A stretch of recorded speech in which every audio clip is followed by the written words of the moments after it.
Let me tell you, this is the story of one of the most insane and complex rescue missions you'll probably ever hear about. We're talking about pulling an American airman out from deep, deep inside hostile territory. It's an incredible story of survival, high-tech warfare, and just raw courage. And you know what? It all kicked off with this simple three-word message. That's it. It came from a rocky crevice somewhere in the mountains of Iran. But those three words, they confirmed an American officer was alive. And just like that, they launched this massive, monumental effort to bring him home. So, to really get a handle on this rescue, we've got to rewind the clock. It's April 3rd, 2026. An F-15E Strike Eagle is on a deep strike mission when, bam, it gets hit by a surface-to-air missile.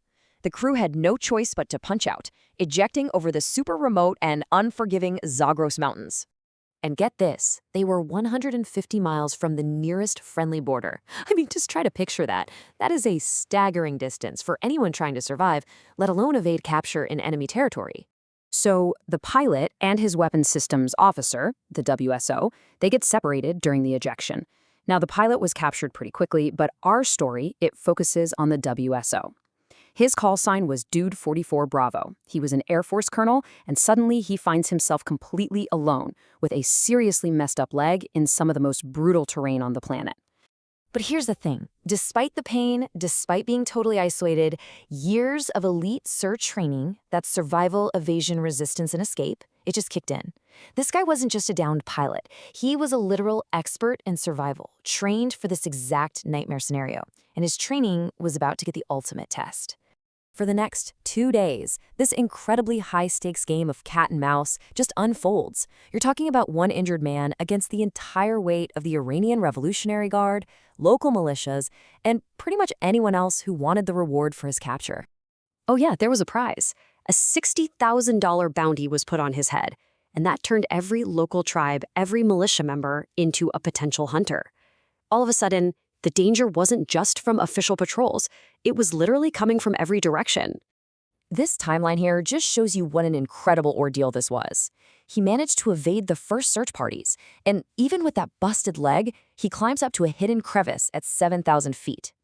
It was from that hidden spot that he finally made radio contact and sent that critical message, God is good.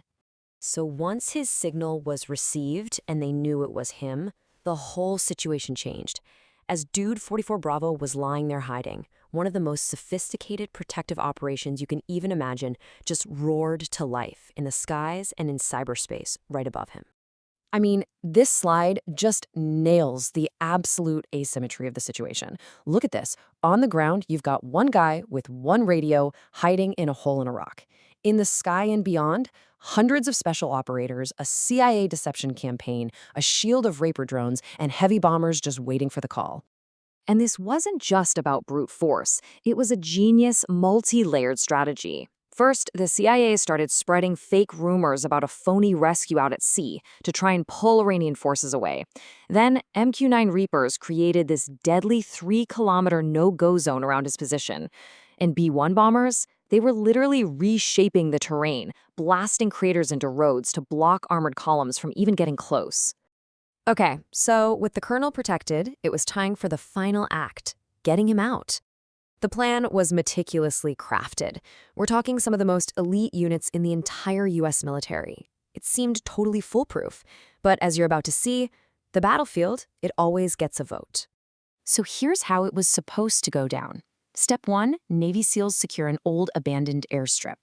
Step 2, a nimble little bird helicopter zips up to that 7,000-foot ridge and grabs the colonel. Step 3, everybody piles onto 2 big C-130 transport planes and flies home.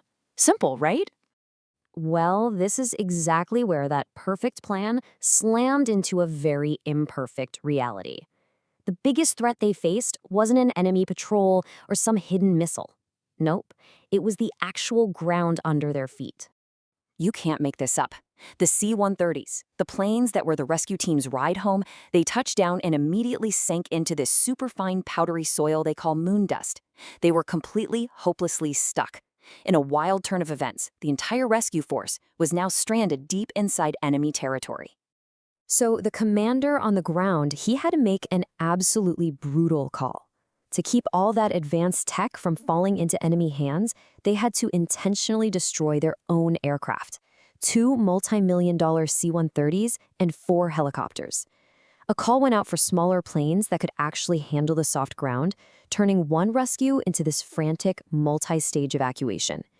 But even with all the chaos, the destroyed aircraft, and the massive risk, the main goal of the mission, rescuing the colonel, that never wavered for a second.